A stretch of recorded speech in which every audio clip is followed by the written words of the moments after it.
자, 다시 시작하겠습니다. 죄송합니다. 자, 그래서 우리가 예, 두 번째 이제 해설을 보면 문제 해설을 보면 철저한 진화론자가 제일 문답에 동의할 수 있다고 보는가? бид нэр хоёр дахь одоо тайлбарын хоёр дахь асуулт нь болохоор нөгөө хувьслын онол итгэгч нар тийм ээ. Энэ хувьслын онолд итгэгч нар энэ нэгдүгээр асуулт хариулттай нэгдүгээр асуулт болон хариулттай одоо санал нэгдэх болов уу гэсэн одоо тайлбар явж исэн. 예, 그럴 수 없다. Гэтэл үгүй юм тэд нар тэгхгүй санал нэгдэхгүй байхад. 왜냐하면 그는 인간이 짐승이라는 조상으로부터 우연히 진화했다고 믿기 때문에 яагаад вэ гэвэл тэр Дарвины тэр хувьслын онолд итгэдэг хүмүүс маань амьтан хувьсаар одоо хүн болсон гэдэгт итгэдэг учраас 하나님을 영화롭게 한다는 것에 대해서 동의하지 않는 것입니다.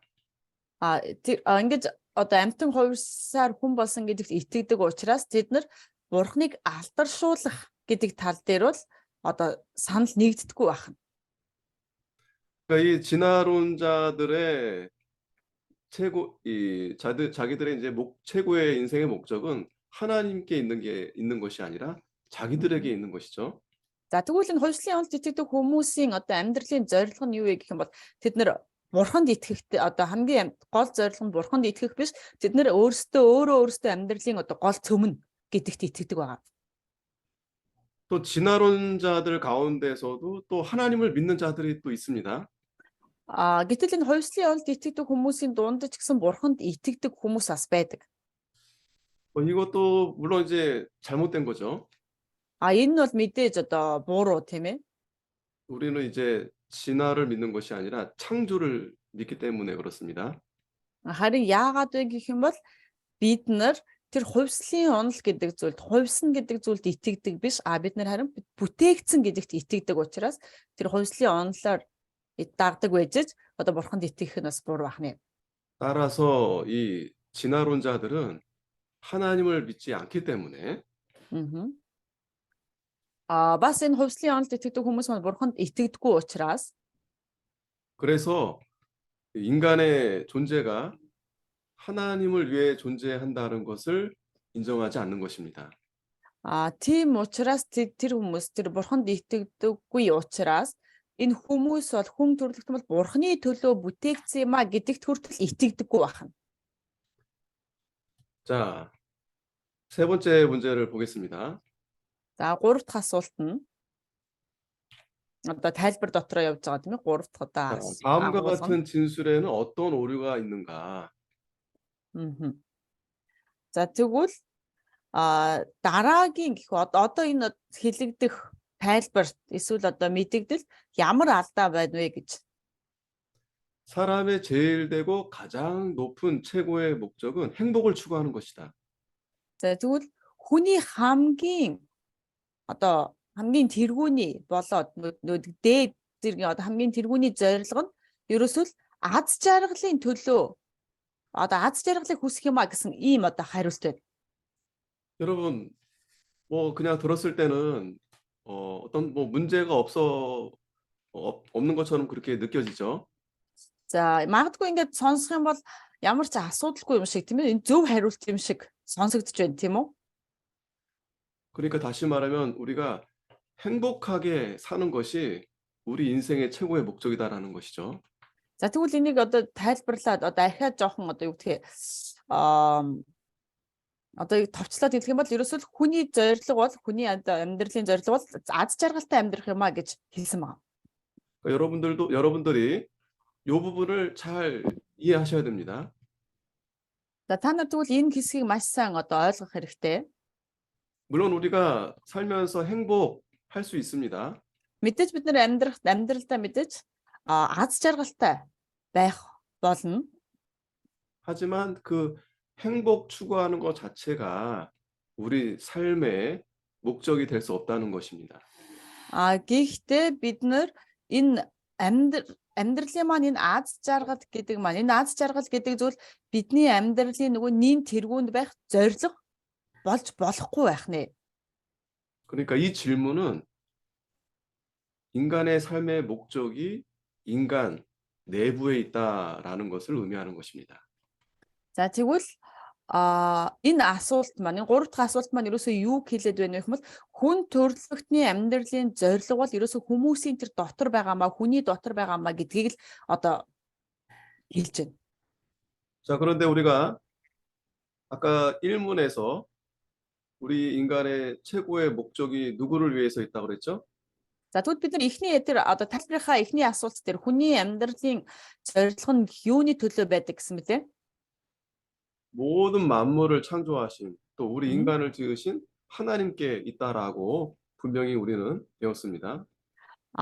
Бидний хүний амьдралын хамгийн одоо том зорилго нь бол ерөөсөө хүнийг хийгээд энэ бүх дэлхийн ертөнцийн дээр оршин тогтнож байгаа бүх зүйлийг бүтээсэн Бурханд алдрыг өргөх юмаа гэж бид нар сурсан байгаа тийм үү? 그렇기 때문에 인간의 제일 되는 목적이 행복을 추구하는 것이다라고 말하는 것은 이 성경에서 말하는 것과 완전히 반대되는 것입니다. Тэгвэл 3 дугаар энэ асуулт бол хүний хамгийн одоо тайлбарын 3 дугаар асуулт нь хүний хамгийн тэргүүний зорилго бол ерөөсөө аз жаргалтай байх юмаа гэж хэлсэн тийм үү? Аз жаргалтай амьдрах. Гэтэл энэ маань бол Библиэд зөрчилдөж байгаа асуулт. Одоо хариултынх нь Библиэд зөрчилдөж байна. 그러면 우리는 뭐 불행하게 살아야 되는가라고 생각할 수 있겠지만 Гэтэл бид нар юу гэж бодох юм тэгвэл хүний амьдралын тэргүүн зорилго нь одоо үнэхээр аз жаргал биш юм бол бид нар зовлон зүдгүүртэй гэх үү тийм ээ амьдрах ёстой юм уу гэж бодож бодогдож магадгүй. 그렇지 않습니다. Мэдээж үгүй тэр бол үгүй юм аа.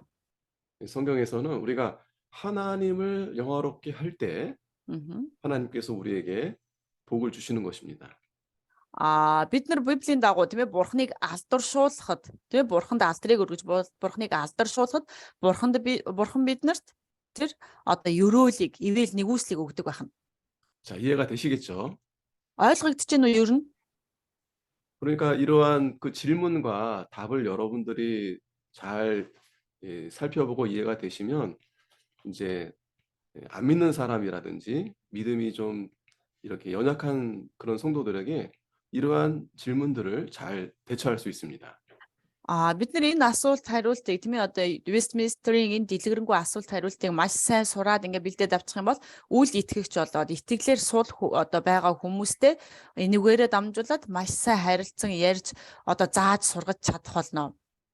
무엇보다도 여러분들이 분명하게 이러한 교리가 성경적으로 바탕이 돼 있어야 이제 헷갈리지 않고 여러분들이 분명하게 하나님 말씀대로 나아갈 수 있습니다.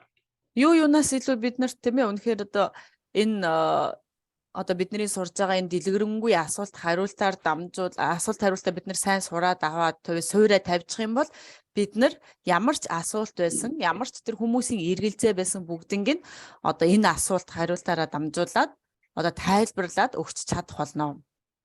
자, 네 번째 질문은 뭐냐면 아까 세 번째에서는 개인적인 행복이라고 봤을 때 네 번째는 이제 모두의 행복. 우리 삶의 인생의 가장 최고의 목적은 모든 사람의 행복을 추구하는 것이다. Саяхан одоо тайлбарыг тийм ээ 3 дахь асуултан дээр ерөөсөө хувь хүнд чиглэсэн миний амьдралын одоо хүний амьдралын зорилго бол ерөөсөө аз жаргалтай амьдрах гэж тийм ээ одоо хувь хүнд одоо хандсан одоо хандлага байсан бол 4 дахь асуулт нь одоо дэрнгүүт зөвхөн хувь хүнд биш тэр нийтлэг олон хүмүүсийн хувьд тийм ээ одоо бидний амьдралын одоо гол зорилго бол ерөөсөө аз жаргал тэр энэ аз жаргал маань бүхэл хүн төрлөختний аз жаргалтай байхыг хүсдэг юм а гэж ийм одоо 4 дахь одоо тайлбарын одоо 4 дахь одоо асуулт гарч ирж байгаа. 자, 이것도 여러분들이 분명하게 성경적인 교리가 잘 세워져 있지 않으면 이러한 진술에서 동의할 수도 있습니다. Хэрвээ бид нар одоо Библийн дагуу тийм ээ маш сайн одоо энэ асуулт хариултын хувьд одоо маш сайн Библийн дагуу мэдлэгтэй байхгүй бол одоо энэ асуултанд хүртэл бид нар бүдэрч мэдхээр ийм асуулт биднэрт ирж байна. 그렇죠? 모든 사람이 다 행복하게 사는 거 이것이 우리 인생의 가장 중요한 목적이 될 수도 있습니다. Аа бид нар хэрвээ суурьаа сайн тавихгүй бол тийм ээ энэ асуулт одоо бүхий л хүн төрөлхтний аз жаргалтай хамааралтай асуулт тавигдаж байгаа учраас бид нар магадгүй нэр магадгүй чинь тэг бүх хүн төрөлхтөн аз жаргалтай амьдрах нь хамгийн чухал сте гэж бид нар одоо бодох магадлалтай бодож болох юм. 하지만 이것도 또한 아까 세 번째 질문과 마찬가지로 잘못된 것입니다. За тэгвэл энэ асуудал нь хүртэл юу гоо 3 дугаар асуудалтай адилхан буруу асуудал байх нэ буруу байх нэ. 나의 행복이냐 모두의 행복이냐의 차이는 있지만 같은 것은 인간 내부에 있다라는 것이 잘못된 것입니다. Энэ 삶의 хувь хүний 목적이 хувь хүний аз жаргал эсвэл бүх хүн төрөлхтний аз жаргал гэдэг маань мэдээж одоо чухал боловч гэхдээ энэ маань буруу гэж хэлсэн юм уу? Яагаад вэ гэвэл энэ бүх зүйл нь ерөөсөө л хүн төрөлхтний тэр зорилго нь тэр хүн төрөлхтөн дотроо одоо оршоод байна. Хүн өөрөө одоо аз жаргалтай байх, хүн төрөлхтөн өөрсдөө аз жаргалтай байх гэж зөвхөн өөрсдөө зориулагдсан ийм одоо зорилго учраас энэ бол буруу юм аа. 그러니까 여러분 누군가가 이런 질문을 할 수 있어요. 우리 모두가 다 행복하게 사는 게 중요하지 않겠냐라고 했을 때 여러분들이 분명하게 우리의 제일 되는 목적은 나의 행복도 우리의 행복도 아니라 하나님을 영화롭게 하는 것이다라는 것을 반드시 기억해야 됩니다. Магадгүй хүмүүс асуун тийм ээ. Гэхдээ эн чинь хүн болоод би болоод бид нар бүгдээр хүн төрлөختөө ингээд аз жаргалтай байх нь бидний зорилго биш юм уу гэж асууж магадгүй. Гэхдээ л бидний санаж явах ёстой зорилго нь зүйл хамгийн чухал зүйл юу юм бэ гэвэл бид нар бурхныг алдаршуулах тийм ээ. Үргэлж бурхнаар тэр одоо одоо юу гэдэг одоо бурхнаар одоо баярлан амьдрах маань бидний одоо амьдралын хамгийн том зорилго шүү гэдгийг бид нар марталгүй бид нар үргэлж санаж явах хэрэгтэй байна. 왜 이러한 질문들이 나타난 거냐 하면 이것은 다 이 세상에서 이교적인 사상, 그러니까 우상 여러 가지 그런 것들, 철학 이런 것에서 이제 비롯된 것들입니다. За тэгвэл яагаад ийм үзлүүд гараад байгаа юм бэ гэж үзэх юм бол энэ маань нэг ёсны өөр одоо юу гэдэг үзэлтэй хүмүүс хиймэл шүтдэг эсвэл одоо гүн ухаан философи гэдэг зүйлийг итгэдэг тийм ээ одоо дагдаг ийм хүмүүс байгаа учраас бид нар одоо эднэрийг одоо энд эдгээр зүйлсээс сэргэмжлэхийн тулд одоо эдгээр энэ одоо асуулт хариултыг бид нар маш сайн суралцах хэрэгтэй байна. 그래서 어떤 사람들은 또 하나님을 민주주의적 하나님이다라고 말하는 사람도 있습니다. Гэтэл зарим нэг хүмүүс бас бурхны юу гэдэг вэ гэх юм бол 민주주의 ардчилсан үзэлтэй гэх юм уу? Ардчилсан үзэлтэй одоо бурхан гэж ярьдаг хүмүүс бас байгаад байдаг. 그러니까 하나님은 뭐 공산주의도 아니고 민주주의도 아니고 하나님은 하나님 자체, 하나님은 유일하신, 전능하신 그 하나님께서 모든 것을 다스리시고 주장하시는 것입니다. Гэтэл бурхны хувьд бол тийм ээ ерөөсөө одоо юу гэдэг ардчилсан эсвэл коммунист ч юм уу одоо хувьсгалт ч юм уу ингэж одоо юу хөө хилэгддэг үү одоо ангилагдахгүй харин бурхан өөрөө байдаг бөгөөд тэр өөрөө бүгдийг бүтээсэн өөрөө бүхнийг эхлүүлсэн ийм бурхан юм аа. 그렇기 때문에 우리를 창조하신 하나님, 우리가 존재하는 목적은 우리의 주인이신 하나님을 위해서 존재한다. За тэгвэл бидний оршин тогтнож байгаа энэ зорилго маань бидний оршин тогтнож байгаа энэ шалтгаан маань юу юм бэ гэх юм бол ерөөсөө биднийг бүтээсэн биднийг тийм ээ одоо энэ бүх зүйлсийг бий болгосон бурхныг алдаршуулахын тулд бид нар энэ дэлхий дээр оршин байгаамаа гэдгийг бид нар маш сайн санах хэрэгтэй байна. 소요리 문답에서는 이런 설명이 없습니다. За тэгвэл хураангуй асуулт хариултан дээр болохоор ийм асуулт ийм одоо юу гэдэг тайлбар гэж ерөөсөө явагддаггүй байна. 그렇겠죠. 교회에 처음 байдгүй. 나오신 분들이나 어린아이들이 이해하기는 좀 쉽지가 않겠죠. Яагаад вэ гэх юм бол магадгүй тийм ээ одоо тэр хураангуй асуулт хариулт нь болохоор хүүхдүүд болоод шинэ ирж байгаа итгэгч нарт зориулагдсан гэсэн тийм үү. Тэгвэл эдгээр хүмүүст энэ одоо дэлгэрэнгүй гэх одоо тэр гүн зүйлийг одоо хэлж ярихад мэдээж тэд нэр хүлээж авахд амаргүй байна. 그러나 여러분들은 충분히 이해하시고 잘 이렇게 아시리라 생각이 듭니다. Гэхдээ та бүхэн бол тийм ээ манай сургууль манай оюутнуудад энэ ярьж байгаа хэлж байгаа зүйлийг бүгднийг нь ойлгож байгаа хаа гэж бодож байна. 다음에 좀 시간이 된다 그러면은 이제 소율이 문답도 한번 이제 우리가 살펴보고 그것은 이제 어린 주일 학생들이나 이제 초신자들에게 가르칠 수 있기에 딱 적합하고 이 부분 오늘 우리가 공부하는 부분들은 이제 가르치는 교육자, 반사라든지 선생님이라든지 학생들이라든지 신학생들이라든지 이런 분들에게 유용하다 볼 수 있습니다.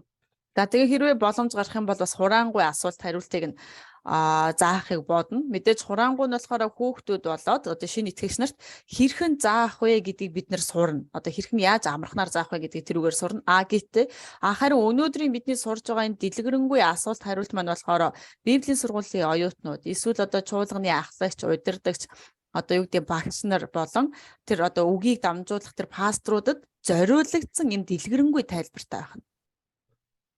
자, 5번 우리가 또 함께 보겠습니다. За тэгвэл тайлбар хэсэг маань дотроо одоо ахиа явж байна. 5 дугаар хэсэг нь 5 дугаар одоо асуудал гэх юм уу? 자, 5 아까 дугаар 우리가 асуудал. 그 답을 기억해 보시면 하나님을 영화롭게 하고 그를 영원토록 즐거워한다라고 했습니다.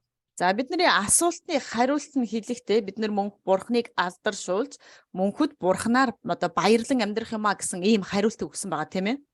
하루를 다가 하나님을 영화롭게 먼저 해야 되고 그리고 하나님으로 즐거워한다라고 했는데 왜 그렇게 했는가라는 질문이죠. За тэгвэл асуулт нь юу гэж байна вэ гэх юм бол тэгвэл яагаад бид нар бурхныг алдаршуулах ёстой юм? Бас яагаад тэр бурхнаар бид нар одоо баярлан амьдрах ёстой юм бэ? гэсэн ийм одоо асуудал биднэрт одоо дэвшүүлэгдэж байна. Өгөгдөж байна гэж. 그러니까 여기서는 그 영화롭게 하는 것이 무엇인가, 그것이 왜 중요한가라는 질문을 하는 것입니다. За тэгвэл энэ асуудлын гол зорилго нь ерөөсөө юу вэ гэх юм бол тэгвэл яагаад тэр бурхныг алдаршуулад байгаа юм? Тэр яагаад алдаршуулж байгаа юм бэ? Одоо юуны төлөө алдаршуулад байгаа юм бэ гэдгийг л одоо биднэрт ойлгуулах гэж байна гэхүү. Ийм асуудал биднэрт өгөгдөж байна. 그러니까 하나님을 즐거워하는 일은, 그러니까 하나님으로 인해서 기뻐하는 일은 우리가 하나님을 영화롭게 할 때 이제 이어서 나오게 되는 것입니다. Бурхныг алдаршуулах үед тийм ээ бурхныг алдаршуулахад тэр бурхны юу гэх вэ? 자, 다시 말씀드리면 За ахиад ярих хэлэх юм бол 영화롭게 한다는 것은 하나님을 첫째 높이고 하나님을 경배하고 하나님을 영광스럽게 해 드리는 것을 가리킵니다. За мэдээж бурхныг алдаршуулна гэдэг маань юу хэлж байна гэх юм бол бурхныг өргөмжилж тийм ээ бурхныг одоо алдаршуулан бурхныг одоо юу гэх вэ? Одоо ерөөсөө бурхныг одоо хүндэтгэж байгааг хүндэтгэж байгааг хэлж байгаа. 그러니까 우리는 하나님을 위해서 존재한다. Тийм учраас бид нар ерөөсөө бурхны төлөө оршдог байх нэ. бурхны төлөө оршин байдаг байна. 자, 그런데 하나님을 영화롭게 하는 것보다도 즐거워하는 것만 이렇게 치우치게 되면 신비적이고 그리고 감성적인 그러한 방향으로 나갈 수 있어요. Гэтэл бид нар тийм ээ одоо бурхныг алдаршуулад за бас бурхнаар одоо баярлснаа гэж бурхнаар одоо өдөр бүр баярлах хэрэгтэй гэж тийм үү. Гэтэл хэрвээ хин аль нэгийг нь аваа хайчих юм бол зөвхөн сэтгэл хөдлөлд хандсан. Одоо жишээлбэл бурхныг алдаршуулах гэдгийг нь аваад хаяад бид нар одоо мөнхөд түүгээр баярлаж амьдрнаа гэх тех юм бол энэ чинь зөвхөн хит сэтгэл хөдлөлд хандсан ийм хандлага болоод өөрчлөгдөж байна. 그러니까 예를 들면 우리가 이 찬송을 부를 때 그 찬송의 그 곡조, 그 내용을 잘 이해하고 하나님을 찬양해야 되겠는데 단순히 그냥 그 가사, 내용 말고 그 곡에 그냥 그 기분에 심취하게 되면은 그거는 하나님을 찬양하는 것이 아니라 자기 만족을 위해서 부르는 것입니다. За тэгвэл бид нар жишээ аваад үзэх юм бол бид нар магтан дуу дуулахдаа тийм ээ.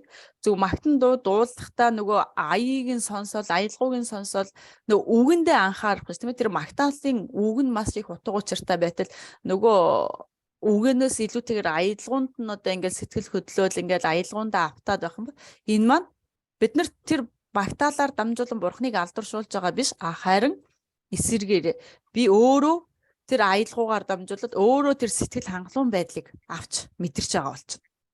그리고 우리가 실제 삶에서 하나님을 영화롭게 하다 보면 사실 어려움이 많습니다.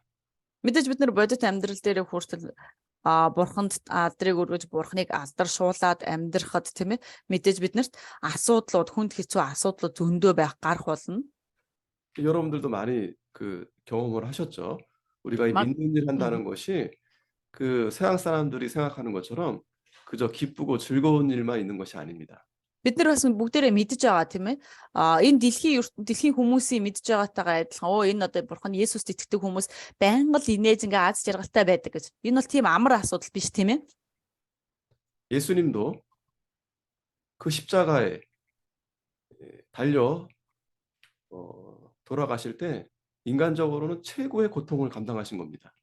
Есүс ч гэсэн загалмаа дээр цовдлогдсон нас барахдаа тийм ээ яг хүний хувьд тэр махан биеийн хувьд хамгийн их одоо зовлон амссан байгаа. 저와 여러분들은 그 십자가를 질 각오를 하고 따라가는 거죠. Харин бие болоод бид нар болохоор зөвхөн тэр загалмайн тэр зовлон гэхөө тийм ээ загалмайн тэр зовлон тэр замыг нь бид нар зөвхөн дагаал явж байгаа. 하지만 예수님께서는 자기를 위해서가 아니라 하나님을 영화롭게 하기 위해서 십자가에 달려 죽으신 것입니다. Гэтэл Есүс тэр загалмаа дээр цовдлогдсон нас барсан нь өөрийнхөө төлөө өгсөн биш тэр бурхныг алдаршуулахын тулд тийм ээ бурханд алдрыг өргөхийн тулд тэр одоо загалмаа дээр нас барсан байгаа. 물론 육신적으로는 고통스럽고 힘이 들지만 그러나 하나님께서 위로해 주시고 하나님께서 기쁨으로 받아 주신 것입니다. Мэдээж тэр махан биеийн хувьд хэдийгээр зовж одоо шаналж өвдөж байсан ч зүрх сэтгэлийнх нь хувьдсан тэр шаналж байсан гэсэн бурхан түүнийг тайтгаруулж байсан байна. 그러한 부분을 우리가 잘 염두에 둬야 됩니다. За тэгвэл бид нар энэ зүйлсийг бид нар маш сайн мэдж байх хэрэгтэй, анхаарч байх хэрэгтэй ахнэ. 자, 6번째 보면 그렇다면 왜 모든 인류가 하나님을 영화롭게 하는 일을 떠나서는 참된 행복을 추구할 수 없는가? За тэгвэл 6 дугаар асуудал тэр тайлбар дотроо 6 дугаар асуудал гарч ирж байна. Энэ нь юу юм бэ гэвэл тэгвэл яагаад хүн төрлөختөн тийм ээ бурхныг алдаршуулахаас илүүтэйгээр жинхэнэ тэр аз жаргалыг олж болохгүй юм бэ?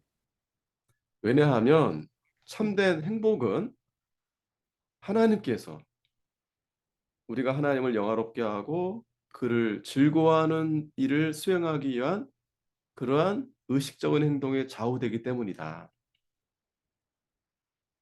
네? 하나님을 영화롭게 하고 즐거워하는 일에 따른다. 참된 행복은. 예. За тэгвэл тэр жинхэнэ аз жаргал гэдэг маань юу юм бэ гэвэл бурханд алдрыг өргөж, бурханаар тийм ээ одоо үргэлж баярлаж, бурханаар бурханы дотор амьдрахад тэр жинхэнэ аз жаргал тэнд байдаг байна. 그래서 하나님께서 인간을 창조하신 목적에 따라 사는 인간이야말로 영광이다. Тэгвэл тэр бурхан тийм ээ хүн төрлөختнийг бүтээсэн тэр бүтээлийн одоо бүтээсэн тэр зорилгын дагуу амьдрах тэр хүн амьдрах нь л ерөөсөө аз жаргал нь тэнцээ байгаамаа. Одоо өөрөөр хэлэх юм бол бурхан ямар зорилгын дагуу тэр хүн төрлөختийг бүтээсэн бэ тийм үү? Тэгвэл тэр бурханы бүтээсэн зорилгын дагуу амьдрах юм бол тэнд одоо хүн төрлөختийн жинхэнэ аз жаргал нь байх болно гэсэн үг байна. 그러니까 그 하나님이 우리를 창조하신 그 목적을 떠나면 행복이 없다라고 아셔야 됩니다. За тэгвэл бид нар Бурхан биднийг бүтээсэн тэр зорилгоос бид нар холдох юм бол, тэр бурханыг орхих юм бол бид нар тэр жинхэнэ аз жаргал гэдэг зүйлийг мэдэрч чадахгүй байх нэ. 예, 그 어거스틴의 그 고백록에 보면은 자, 이 다음과 같이 그 의미가 잘 드러나 있습니다.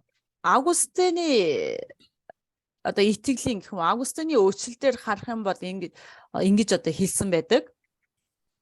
오 하나님, 당신께서는 당신을 위해 우리를 지으셨습니다. Оо бурхан эзэн минь одоо Августины өөрчлөлийг хэлж шүү. За. Оо бурхан эзэн минь та өөрийн зорилгын төлөө биднийг бүтээсэн. 그러므로 우리 영혼은 당신 안에서 참되게 안식하기 전까지는 진정으로 안식할 수 없습니다.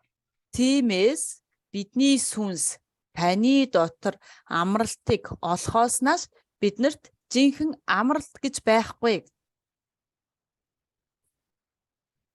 자, 1문에 대한 우리가 해설을 좀 봤는데 다시 За 한번 гэж 우리가 одоо Августин хэлсэн бахан. За бид нар эхний одоо асуулт хариулт маань дууссан.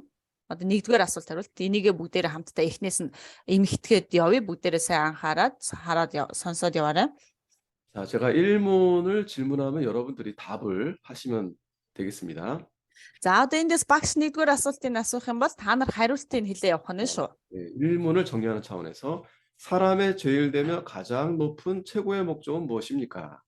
За тэгвэл хүний хамгийн тэргүүний болоод хамгийн дээд зорилго нь юу вэ? 사람의 죄일되며 가장 높은 최고의 목적은 하나님을 영화롭게 하며 영원토록 그를 온전히 즐거워하는 것이다. За тэгвэл та нарын одоо мэдсэн сурсантай чинь хариулт нь нийлж байна уу бүгдээрээ сонсоорой.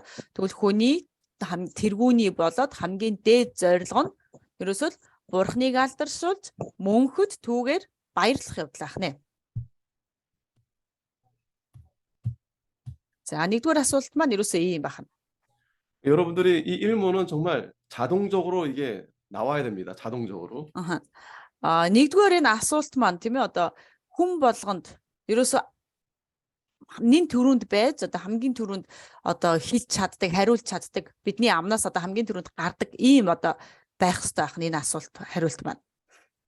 아브라함도 이삭도 야곱도 다 하나님을 위해서 살았습니다. Авраам, Исаак, Яаков тийм ээ бүгдээрээ л бурхны төлөө амьдарсан.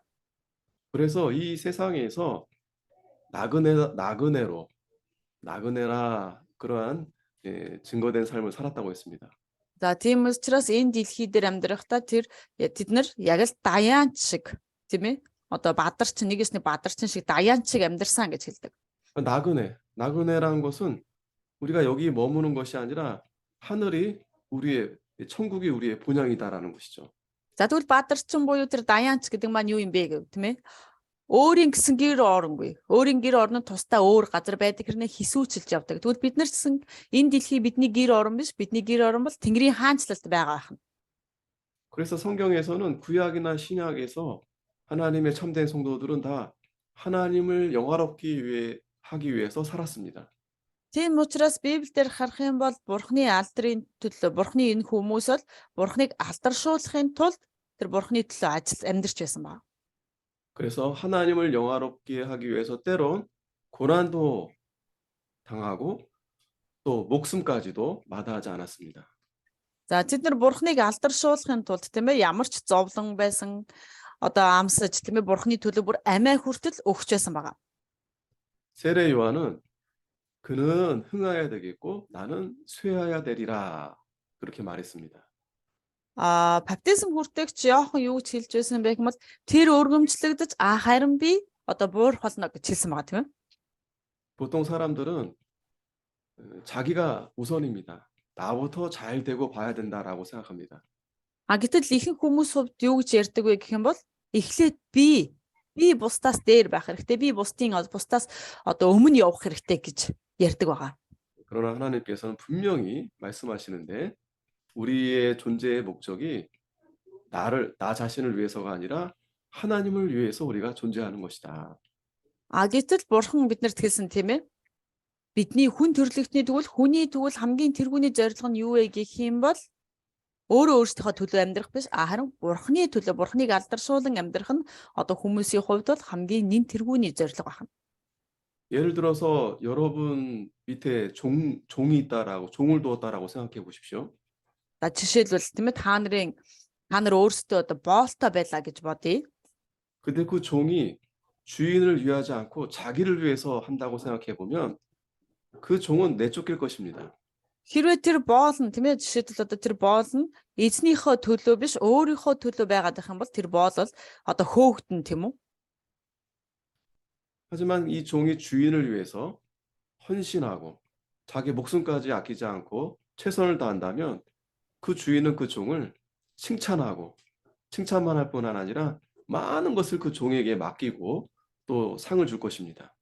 А гэтэл эсвэргээр боол нь тийм ээ зөвхөн эзнийхөө төлөө байж эзнэндээ дуулууртай байж эзнийхөө одоо нэр алдрын төлөө одоо маш сайн хичээж зүтгэх юм бол тэр эзэн боолоо маш их хайрлаа зогсохгүй тийм ээ түүний хүртэл шагнаж урамшуулдаг ийм одоо харилцаа бий болох болно. 그러니까 마찬가지입니다. 우리는 다 하나님의 종입니다. 종. Яг л үүнтэй адилхан бид нар ч яг бурхны боол гэж тийм ээ байх нь боол ах нь. 종은 자기가 없어요. 내 것이 없습니다. Боолд бол ерөөсөө өөрийн гэсэн хувийн одоо өмч гэх юм уу тийм ээ миний гэдэг зүйл байхгүй. 주인을 위해서 충성할 때 그 주인이 잘했다 칭찬하고 또 충성된 종에게 많은 상급을 줄 것입니다.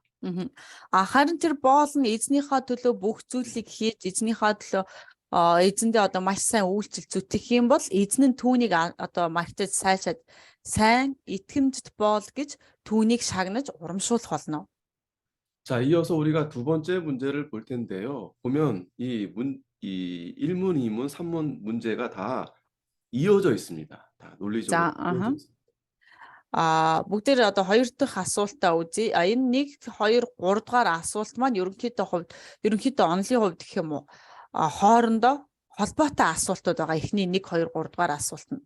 그러니까 첫 번째 문제가 우리가 하나님을 영화롭게 하기 위해서 우리가 존재했다라고 한다면 그러면 그 하나님은 두 번째 문제 계시다는 사실이 어떻게 나타나는가? За тэгвэл бидний нэгдүгээр асуулт ерөнхийдөө үзэх юм бол бид нар бурхныг алдаршуулахын тулд бид нар бурхныг алдаршуулахын тулд оршин байдаг гэсэн бол хоёрдугаар асуулт нь юу вэ гэх юм бол бурхан үнэхээр байгаа гэдгийг хэрхэн та нар нотлох юм бэ гэж одоо биднээс асууж байна. Хэрхэн нотлох вэ гэж. 자, 답을 보겠습니다. 인간 안에 있는 본성의 참된 빛과 하나님의 피조물들이 명백하게 하나님이 계심을 선포한다. Хариултыг нь харах юм бол хариултан дээр нь юу хэлж байна гэх юм бол хүний дотор байдаг мөн чанар бас жинхэнэ тэр хүний дотор байгаа гэрэл болон тэр бурхны бүтээлүүд нь бурхан байгаа гэдгийг маш тодорхой илчилж харуулж байдаг байна. 여기 이제 본성의 참된 빛이란 말이 좀 어려운데 뒤에 이제 설명이 나옵니다. За одоо энэ мөн чанарын жинхэнэ гэрэл гэсэн үг байна. Тэр нь болохоор хойштоо одоо тайлбарлаад явна. 그러니까 쉽게 말하면 하나님이 만들어 놓으신 것을 볼 때 우리가 하나님을 알 수 있다라는 거예요. 어느 정도는 알 수 있다는 거예요. бид нар бурхны бүтээсэн тэр бүтээлийг харах юм бол тийм бүтээлүүдийг харах юм бол бурхан байгаа гэдгийг бид нар одоо зохих хэмжээнд мэддэг байх нь. 자, 그러나 뒤에 있는 말씀이 중요한데 그의 말씀과 성령만이 사람들에게 그들의 구원을 위해서 하나님을 충족하고 효과 있게 계시하신다. Тэгвэл артталт нь холбоотой үг одоо өгүүлбэр дараагийн өгүүлбэр бол маш их одоо чухал байгаа. Энэ нь болохоор юу гэж байна вэ гэх юм бол гэхдээ тэр түүний үг буюу бурхны үг болон ариун сүнсэл хүмүүст үнэхээр тэдгээрийн хүмүүсийн тэр авралын талаар бурхан хичнээн одоо юу гэдэг бурхны ажил хичнээн үр дүнтэй байгаад одоо илчилж өгдөг байна. 그러니까 쉽게 말하면 모든 인간은 그 신에 대한 존재를 어느 정도 다 알고 있어요. За тэгвэл саяны хариултыг ерөөсөө маш одоо юу гэдэг амархнаар тайлбарлах юм бол хүн бол ерөөсөө ямар ч хүн байсан бурхан гэдэг зүйл байдаг гэдгийг одоо мөн чанарынхаа хувьд бол жоохон ч гэсэн мэдэрч байдаг байна. 그래서 그것이 인간 안에 어떤 종교성이 있어서 누군가를 그렇게 의지하고 섬기고자 하는 그런 마음들이 다 있습니다. Тэр хүний хувьд одоо хинч байсан хүн байна уу эсвэл одоо өөр тийм ээ ямар ч үл итгэгч вэ үү итгэгч вэ үү бурханд гэдэг зүйлд итгэх тэр итгэл өөрийн ирэхгүй тэр хүмүүст одоо итгэж найдах байдаг байна. 심지어는 귀신들도 알아요. 귀신들도 음흠. 하나님을 압니다. За тэгвэл тэр дундаа бүр чөтгөрөөд хүртэл тийм ээ одоо муу ерэн сүнснүүд хүртэл бурхан байгаа гэдгийг мэддэг. 엄밀히 말하면 이제 이 천사인데 타락한 거죠, 귀신은. Чөтгөр маань болохоор өөрөө анх тэнгэр илж байж байгаад гим нүгэл үйлцсэн байгаа тийм ээ. Тэгээд одоо чөтгөр болсон. Сүнснүүд 그러니까 муу сүнснүүд болсон. 하나님이 만들어 놓으신 피조물들이기 때문에 이 하나님에 대한 존재는 다 알고 있습니다. Бүгдээрээ л бурхнаар бүтээгдсэн бүтээлүүд боловч бүтээлүүд учраас бурхны талаар тэд нар бол маш сайн мэддэг. 그러나 중요한 것은 그러나 하나님을 안다고 해서 다 구원을 얻을 수 있는 건 아닙니다. Гэхдээ хичнээн тийм ээ тэд нар бурхныг мэддэг байлаа гэд. Энэ одоо нэг бурхан гэдэг зүйл байгаа шүү гэдгийг мэддэг байлаа гэд тэд нар бүгдээрээ аврагдсан гэсэн үг бол биш байна. 왜냐하면 하나님께서 그 구원을 하기 위해서 말씀과 성령을 통해서만이 그렇게 알게 하셨기 때문입니다. За тэгвэл авруулахын тулд тэр хүн аврагдахын тулд яах ёстой бэ гэвэл бурхан тэр хүнийг ариун сүнс хийгээд үгээр дамжуулан тэр хүн бурханыг одоо мэдж бурханд одоо итгэдэг байх нь. Ингэсэн хүн л одоо аврагддаг байх нь. 성경 한번 보겠습니다. 로마서 1장. За холбоотой ишлэл нь 네, 로마서 1장 19절 말씀. 1:19 Ром 1:19 холбоотой ишлэл Ром 1:19 бичээ яваарай. 자, 19절 20절 한번 읽어주세요. 19 20 дугаар ишлэл эндээс уншаад өгье. Бүгдээрээ тэмдэглэж аваа яваа шүү. Учир нь бурхны тухай мэдэж болох зүйл тэдний дунд илэрхий байдаг юм. Учир нь бурхан тэдэнд ил болгосон аж. ертөнц бүтээгдснээс хойш түүний үл үзэгдэх чанарууд түүний мөнх хүч ба бурханлаг төрхөнд бүтээгдсэн зүйлсээр дамжуулан ойлгогдсон илэрхий харагдаж байгаа. Иймээс тэдэнд шалтгаан байхгүй. 아멘. 자, 그러니까 하나님께서 모든 이렇게 하신 일들을 통해서 인간들이 다 알도록 그렇게 하나님이 만들어 두셨다는 거예요.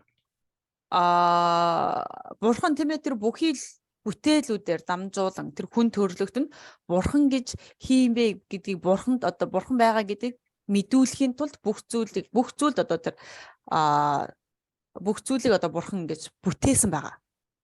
왜 그랬냐면 지금 방금 읽었듯이 저는 하나님 몰랐는데요라고 핑계할 수 없도록 그렇게 하신 겁니다.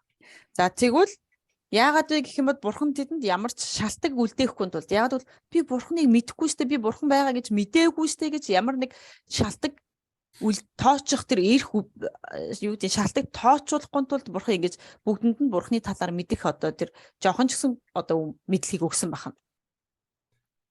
자, 고린도전서 2장 9절도 한번 볼게요. 고린도전서 2장 9절. 1-р Коринтын 2:9-өөс 10.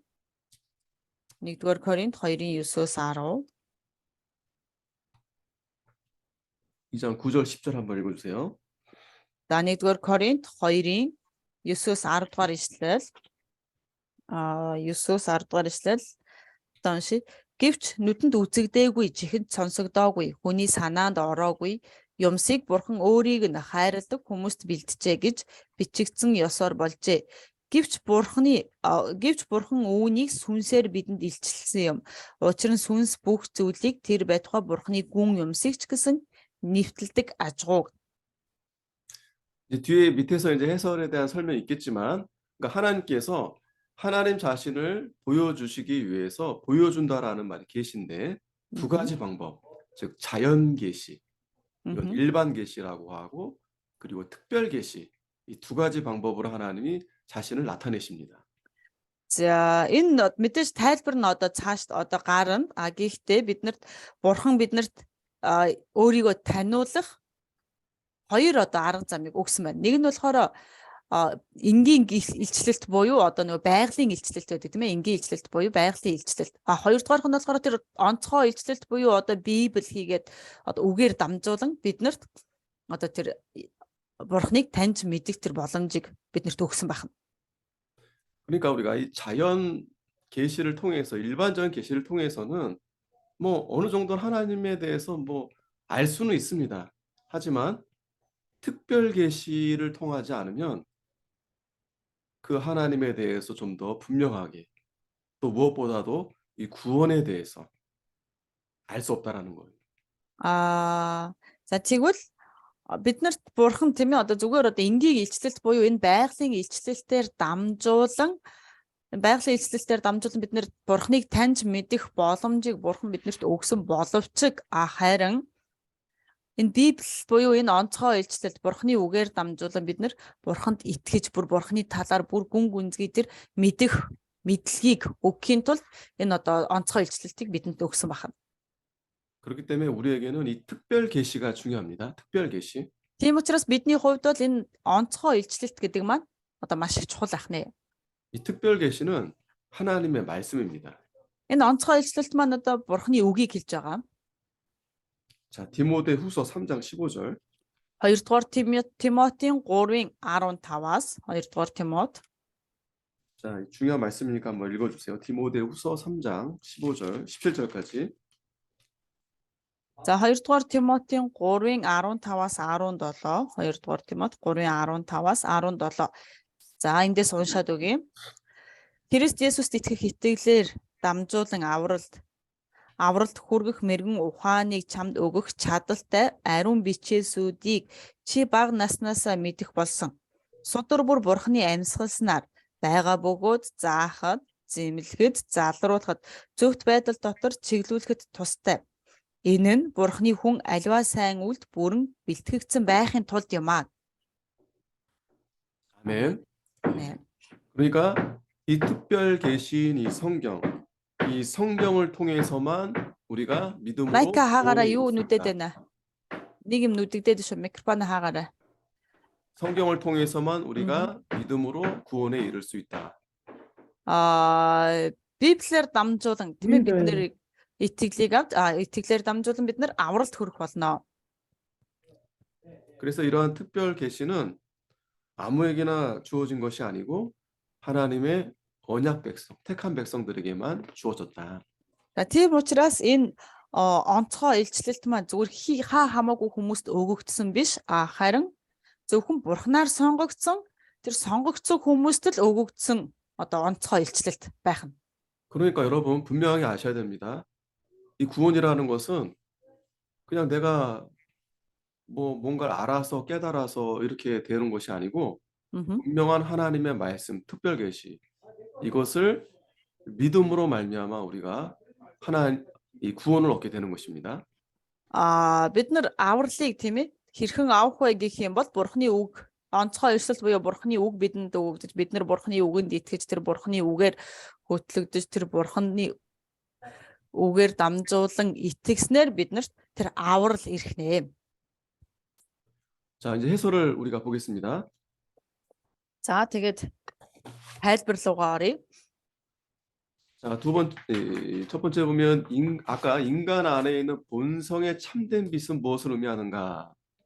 За тэгвэл нэгдүгээр асуудал одоо тэр тайлбар дотор нэгдүгээр асуудал түрүүн хэлсэн хүний дотор байгаа мөн чанарын жинхэнэ гэрэл гэж гарсан тийм ээ. Тэгвэл мөн чанарын жинхэнэ гэрэл гэдэг нь юу юм бэ? Юу хэлээд байгаа юм бэ гэдгийг асууж байна. 자, 이것은 인간의 지성과 마음에 존재하는 하나님의 자연 계시를 의미한다. За тэгвэл энэ маань юу хэлж байна вэ гэх юм бол хүний дотор байгаа хүний одоо юу гэдэг хүний дотор гэх үү одоо тэр хүн төрлөختөнд өгөгдсөн хүн төрлөختний оюун бодол хийгээд зүрх сэтгэлд нь оршиж байгаа Бурхны тэр одоо тэр цаанаасаа өгөгдсөн илчлэлт гэдгийг хэлж байгаа. Бурхны тэр цаанаасаа зүгээр одоо өгөгдсөн илчлэлтийг. 그러니까 이 자연 계시에 대해서 모든 인간이 다 안 믿는 사람도 다 알 수 있도록 하나님이 그렇게 해 놓으셨습니다. За энгийн илчлэлт буюу тэр энэ байгалийн илчлэлт байдаг тийм ээ. Энгийн илчлэлт гэдэг нь байгалийн илчлэлтэй гэдэг тэгвэл энэ байгалийн илчлэлтээр дамжуулан бүгдээрээ бурхныг таньж мэдхийг цаанаасаа бурхан ингээд тэр хүний дотор өгцөн байх нь. 그러니까 여러분 어떻게 보면 모든 인간이 다 사실은 하나님을 믿을 수 있어요, 사실은. Ямар ч хүн төрлөختөн ямар ч хүн байсан тийм ээ. Одоо бурхныг бол бурханд хинч итгэж болно. Одоо үнэндээ бол одоо хинч бурхныг одоо итгэж одоо бурханд итгэж чадна. 물론 우리가 아까도 이제 특별 계시를 통해서 많이 우리가 알 수 있지만 그러나 하나님에 대해서는 다 어느 정도는 알 수 있다라는 겁니다. Бурхныг бүр одоо маш сайн нарийн мэдэх нь бол ерөөсөө тэр онцгой илчлэлт буюу бурхны үг тэр библиэр дамжуулан бурхныг сайн мэдж авч болно. Гэхдээ энэ байгалийн илчлэлт гэж хэлээд байгаа. Энэ энгийн илчлэлт бол ямар нэгэн байдлаар хүн төрлөختний дотор анханасаа тэр өгөгдсөн тийм ээ. Тэр бурхныг мэдэх одоо тэр бурханд итгэж найдах тэр одоо найдлага анханасаа одоо тэр хүний дотор байдаг байна. 그러니까 하나님은 없어. 하나님이 어디 있어? 이렇게 말하는 사람들은 아주 어리석은 자죠. Тэгвэл бурхан байхгүй. Тэр бурхан гэж хаана байгаа юм? Юу юм гэж хэлж ярьж байгаа, ингэж хэлж байгаа хүмүүс бол үнэхээр одоо юу гэдэг мунхаг хүмүүс байх нэ.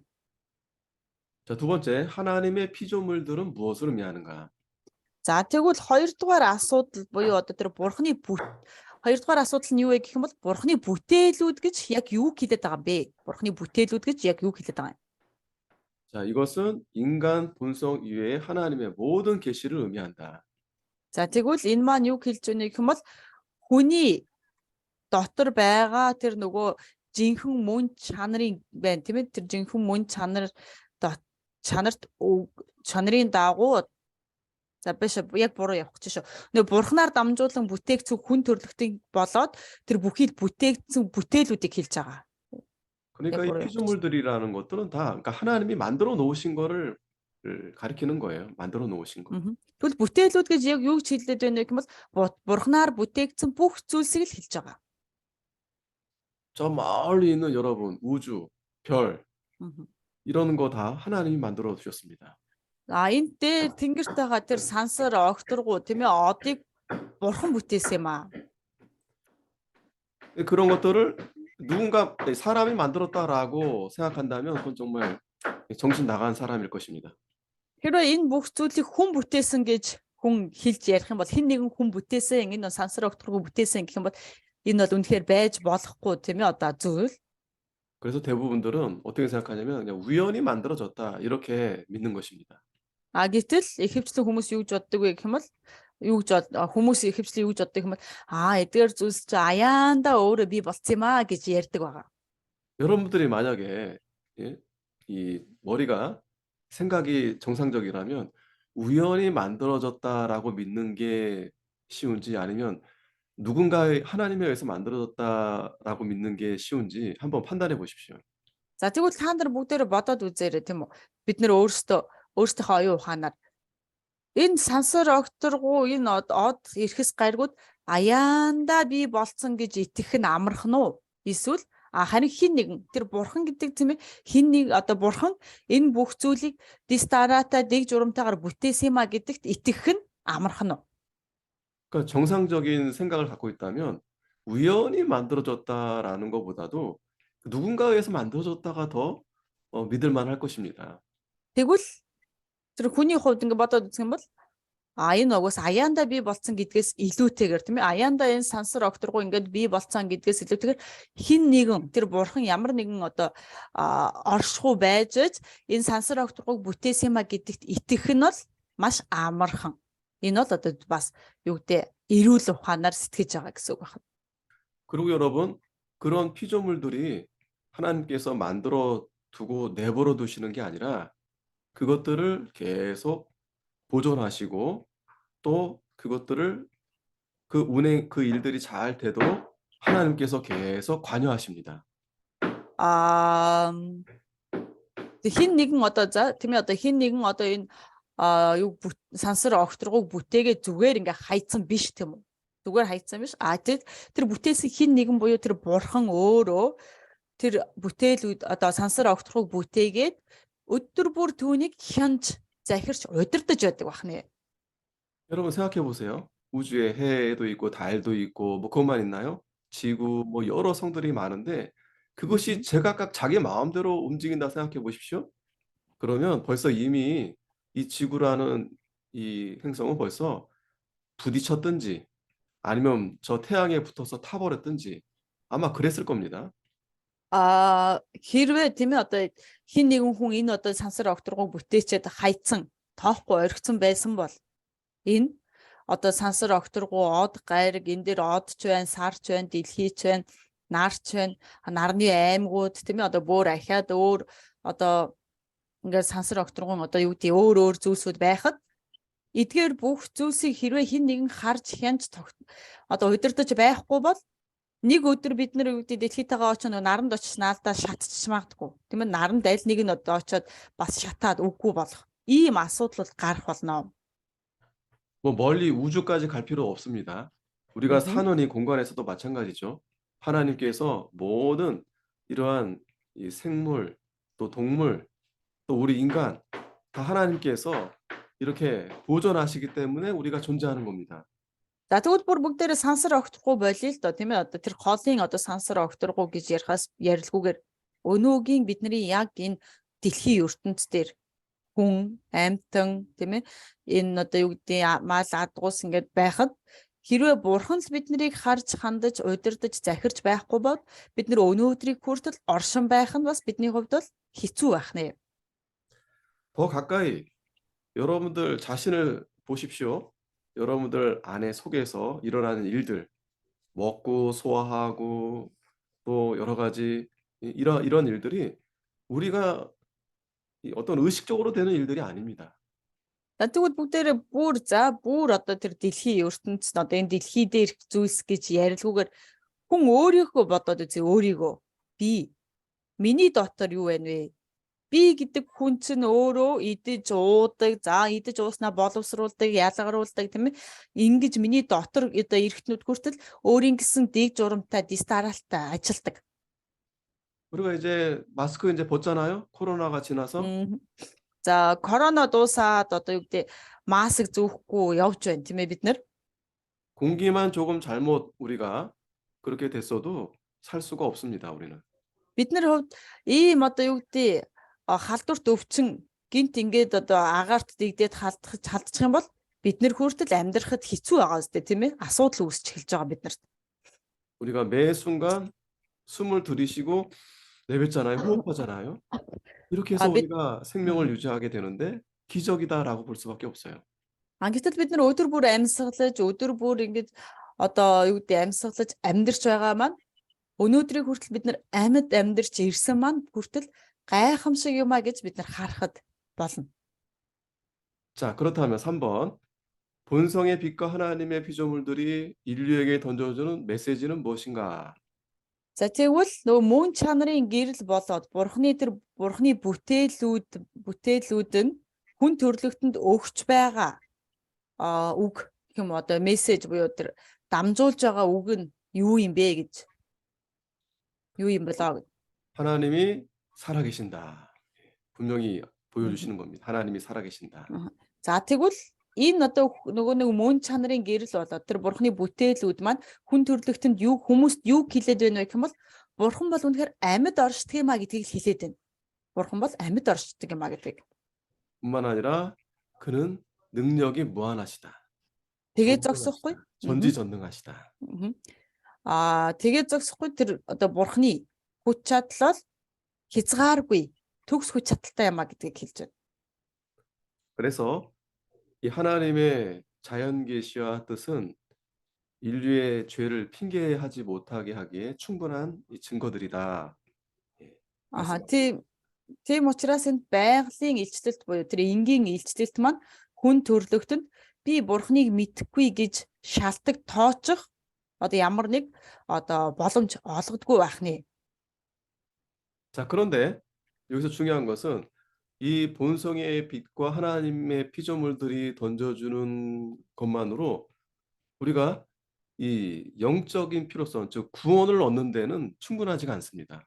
Гэхдээ бидний хувьд одоо энэ мөн чанарын гэрэл буюу тийм ээ одоо энэ мөн чанар бурхны талаар одоо мэддэг тэр мэдлэг маань за бас бурхны бүтээлүүд маань биднэрт хэлж байгаа тэр бурхны бүтээлүүдээр дамжуулан бурхан байдаг шүү гэдгийг зүгээр мэдүүлж байгаа энэ мэдлэг зүйл гэдэг зүйл нь мэдээж бид нарыг аврагдахад тус нэмэр болдоггүй.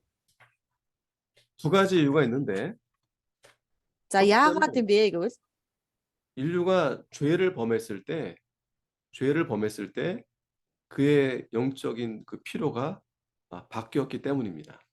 за яагаад вэ гэх юм бол хоёр шалтгаан байна. Яагаад тэр одоо тэр авралт хүрч чаддгүй юм бэ гэх юм бол нэгдүгээр нь хүн төрлөختөн гим нүгэл үйлдснээс болоод үйлдсэн тэр үеэс эхлээд тэр хүний тэр нөгөө сүнслэг гэх үү одоо сүнсний тэр сүнслэг шаардлага нь өөрчлөгдчихсөн. 그러니까 무슨 말이냐면은 그러니까 아담이 타락하기 전에 인류가 타락하기 전에는 에덴 동산에서 하나님과 즐겁게 살 수 있었습니다. За тэгвэл яагаад вэ гэх юм бол мэдээч Адам гим нүгэл үйлдэхээс өмнө Эден цэцэрлэгт бурхантай хамт маш сайхан тийм ээ одоо бурхантай хамт амьдарч байсан. 그러나 타락한 이후에 그 죄로 인해서 우리는 뭔가 이제 우리 스스로가 우리가 하나님과의 어떤 관계에 있어서 이 하나님께서 요구하는 것이 생겼습니다. 하나님께서 네. 다른 방법으로 우리를 구원하실 그러한 방법을 만드신 겁니다. харин гим нүгэл үйлдснээс хойш тийм ээ бурхан бид нарыг аврахын тулд ямар нэгэн өөр арга ашиглах хэрэгтэй болсон байгаа. 그것이 바로 예수 그리스도를 통해서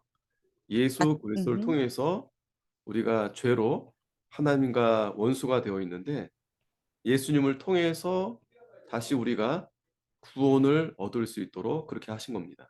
За тэгвэл тэр өөр арга нь юу юм бэ гэх юм бол бид нар Есүс Христээр дамжуулан тийм ээ тэр Есүс Христэд итгэж байж тэр итгэсэн итгэлээрээ дамжуулан бид нар бурхнаа өмнө аврагдах ийм боломж гэх юм уу ийм арга биднэрт өгөгдсөн байна.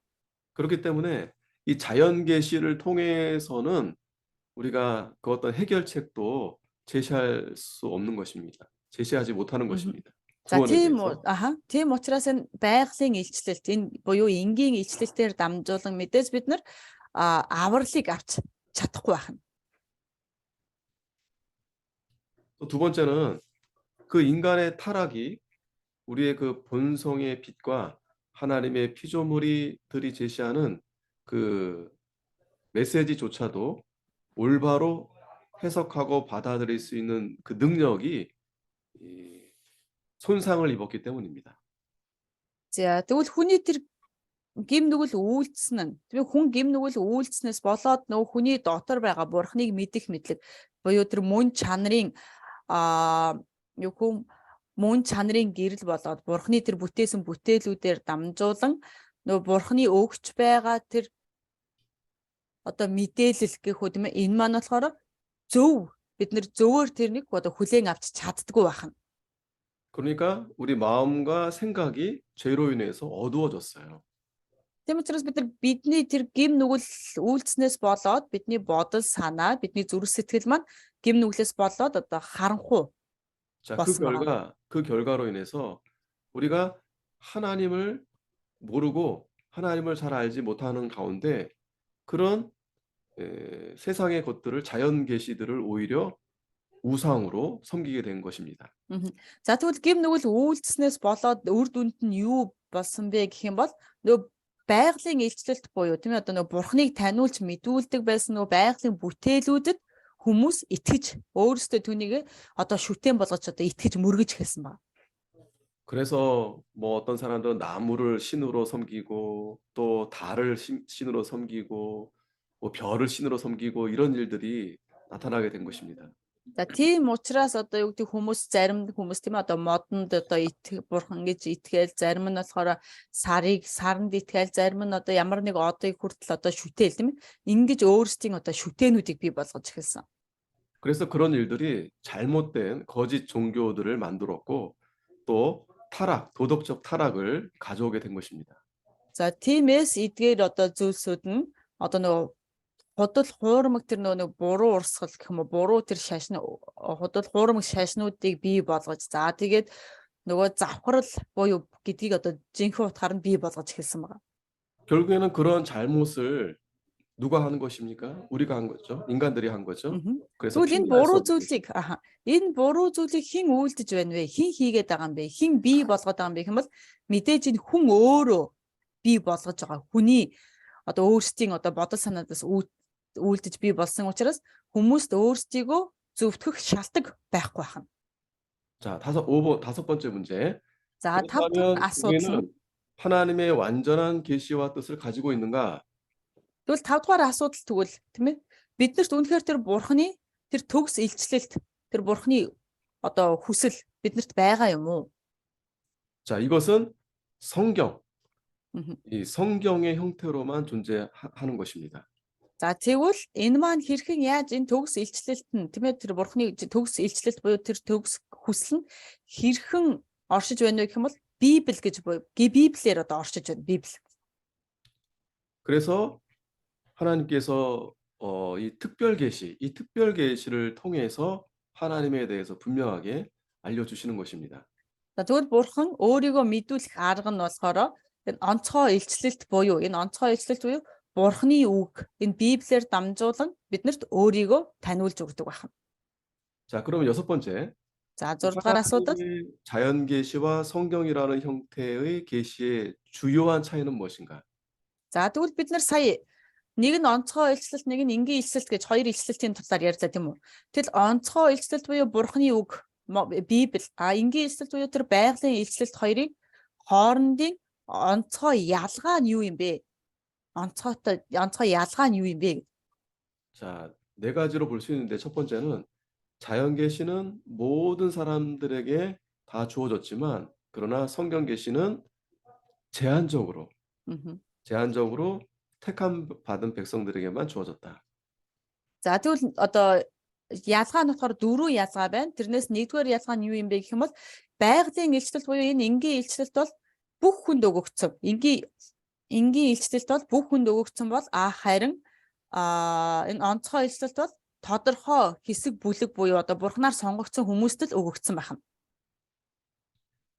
자, 두 번째는 자연 계시는 아까 사람들이 이제 핑계치 못하는 계시라고 했죠. 다 하나님을 알겠지만 그러나 이 후자 이 성경의 계시 이 특별 계시는 구원의 충분한 계시다. За тэгвэл энэ байгалийн илчлэлт бол хүмүүст одоо юу гэдэг би бурхны талаар юусэн мэдээгүй штэ гэж ямар нэг одоо шалтгаан хэлэх боломжийг олгодоггүй бол тийм ээ харин дараагийн илчлэлт нь дараагийнх нь юу юм бэ гэх юм бол тэр авралын талаар тэр дараагийн одоо жинхэнэ илчлэлт нь авралын талаар тодорхой илчилж тодорхой одоо болгож хэлж өгдөг байна. 자, 세 번째. Нэг нь цамсын маань юу? Нэг нь болохоор одоо энэ байгалийн илчлэлт нь болохоор юу гэдэг энэ одоо байгалийн одоо илчлэлт нь болохоор бурхныг мэдээгүй штэ би мэдээгүй штэ гэдэг шалтгаан хэлүүлэхгүй байна. Харин хоёр дахь илчлэлт буюу тэр Библи нь болохоор бурхны үг болохоор тэднэрт тодорхой тэр авралыг өгөх одоо чадaltaй илчлэлт байна. 세 번째, 이 성경이라는 형태의 하나님의 계시는 자연 계시보다 더 명백하고 명확한 계시다. За тэгээ 3 дахь ялгаа нь юу юм бэ гэх юм бол энэ Библи гэдэг илчлэлт маань тийм ээ Библи гэдэг илчлэлт маань байгалийн илчлэлтээс илүүтэйгээр илүү тодорхой одоо бурхныг маш тодорхой илчилж харуулж өгдөг илчлэлт байна. 그래서 네 번째, 이 성경이라는 계시는 자연 계시로만 알 수 없는 하나님과 하나님의 뜻에 많은 진리를 공급해 준다.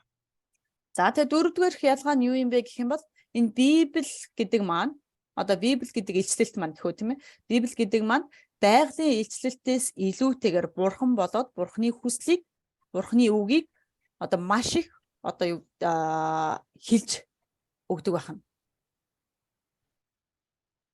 자, 여러분들이 설명을 쭉 들어보시면서 보니까 처음에는 인간이 제일 되는 목적은 무엇입니까?로 시작을 해서 제일 되는 목적이 바로 하나님을 영화롭게 하는 것이다라고 했습니다.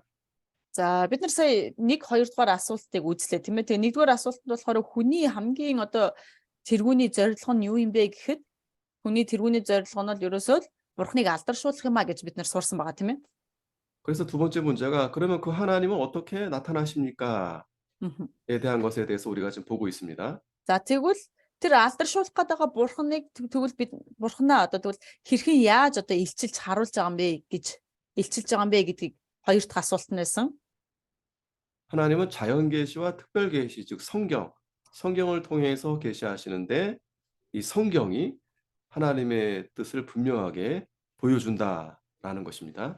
За тэгвэл тэр илт Бурхныг тийм ээ одоо хэрхэн яаж илчлэх юм бэ гэх юм бол Бурхан байгалийн илчлэлт болоод онцгой илчлэлтээр тэр Библиэр онцгой илчлэлт буюу тэр Библийн үгээр одоо өөрийгөө илчилдэг гэсэн. Харин энэ Библийн илчлэлт нь бол одоо тэр юу гэдэг авралыг өгөх одоо маш юу гэдэг авралыг өгөх чадaltaй юм а гэж хэлсэн байна.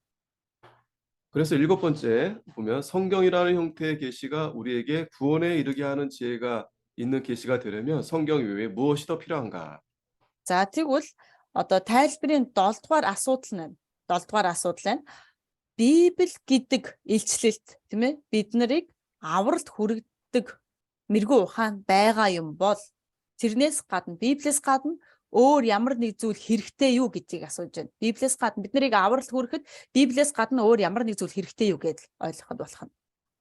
그러니까 무슨 말이냐면 이 성경만 내가 이걸 받았다고 해서 우리가 깨닫게 되는 것이 아니라 이 성경을 통해서 우리가 이걸 믿음, 이걸 믿는 이 믿음이 필요하겠죠.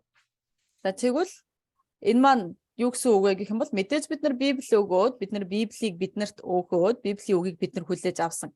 Тэгвэл энэс гадна хэрэгцээтэй зүйл нь юу юм бэ гэх юм бол мэдээж биднэрт итгэл хэрэгтэй байх нь итгэл. 그러면 여러분들이 이 성경을 보면 다 믿어집니까? Тэгвэл та нарт энэ Библийг унших юм бол бүгдэнд нь шууд ингээд амин гэж шууд итгэж чинь үү? 아니죠. 이 성경만 던져주면 이걸 받으면 다 믿는 겁니까? Тэгвэл мэ гэж Библийг өгөх юм бол бид нар энэ Библийг уншаад за гэж шууд итгэж чадах уу? 이 믿음이라는 것은 그래서 하나님의 성령에 의해서 우리 마음에 심어지는 겁니다. 즉 선물입니다. 하나님의 선물입니다. Тэгвэл энэ итгэл гэдэг зүйл маань юу юм бэ? Итгэл гэдэг зүйл маань. Энэ итгэл гэдэг зүйл маань Бурханаар дамжуулан ариун сүнсээр тийм ээ. Бурханы тэр ариун сүнсээр дамжуулан миний дотор тэр Бурханы үгэнд итгүүлж байгаа тэр одоо нэг ёсны бэлэг. Миний дотор тэр одоо үгийг суулгаж байгаа тэр бэлэг байна.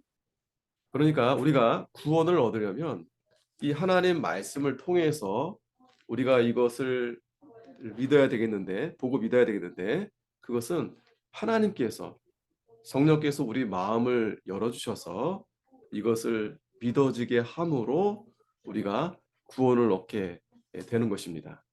За бид нар итгэхдээ тийм ээ зүгээр нэг одоо итгээд аврагддаг биш. Харин бид нар одоо тэр Библиэр дамжуулан Библийг одоо тэр өөрийнхөө Библийн үгийг тийм ээ бид нар өөрсдөө уншиж хүлээн авахад Бурхны тэр өгсөн ариун сүнсээр дамжуулан бид нар тэр үгэнд итгэж тэр итгэлийг бид нар одоо ингэж ариун сүнсээр дамжуулан бэлэг болгож авдаг байна.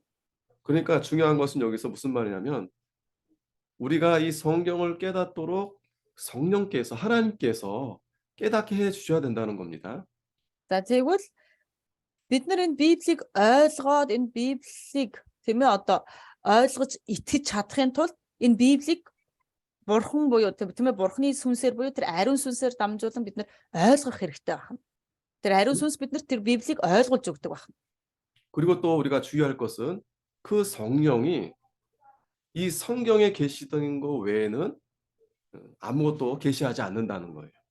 Тэгвэл бидний одоо анхаарч мэдэж явах ёстой зүйл маань юу вэ гэвэл тэр ариун сүнс бол зөвхөн Библиэлд бичигдсэн зүйлсийг л биднэрт ойлгуулж одоо итгүүлдэг болохоос биш Библиэс гадна зүйлийг биднэрт ойлгуулдаггүй Библиэс гадна зүйлийг биднэрт итгүүлдэггүй байна. 자, 어쨌든 처음 오늘 이제 대교리 문답을 시작했는데 제가 좀 설명은 부족했지만 그래도 이 내용 자체가 굉장히 잘 논리적으로 이렇게 설명을 해주고 있습니다. За өнөөдөр бид нар одоо дэлгэрэнгүй асуулт хариултын тийм ээ одоо Вестминстерийн дэлгэрэнгүй асуулт хариултын эхний хичээл орлоо. Тэгээд тайлбар жоохон дутагдaltaй хүнийхээ хувьд дутагдaltaй байж магадгүй. Гэхдээ та нар сурсан хичээлээ дахин нэг уншаад сонсоод үзэх юм бол одоо илүү сайн ойлгож хүлээж авч чаднаа. 그래서 여러분들이 이 성경이 가장 중요하죠. 그리고 오늘 이제 공부했던 이 교리, 이 교리에 대한 것 항상 이렇게 같이 이렇게 갖고 가야 됩니다. За тийм учраас бид нар өнөөдөр сурсан одоо дэлгэрэнгүй асуулт хариултаа үргэлж Библиэтэй хамт харж байх хэрэгтэй. Библиэтэй хамт одоо холбож одоо уншиж харж үргэлж хамт авч явж явах хэрэгтэй байна. 그래야 여러분들이 내가 무엇을 믿는지 분명히 여러분들이 알 수 있고 또 다른 사람에게도 누구를 믿어야 되는지 무엇을 믿어야 되는지를 설명할 수 있는 것입니다. За тэгж ээж бид нар тийм ээ одоо энийг би юунд итгэх ёстой бас би юунд итгэж байгаагаа хүртэл бусдад тайлбарлаж ярьж хэлж өгч чадах нэ. 자, 혹시 이제 오늘 여기까지 할 텐데 질문 있으시면 또 해주시면 좋겠습니다. За өнөөдрийн хичээлийг ингээд дуусгая. Тэгээд асуулт байна уу?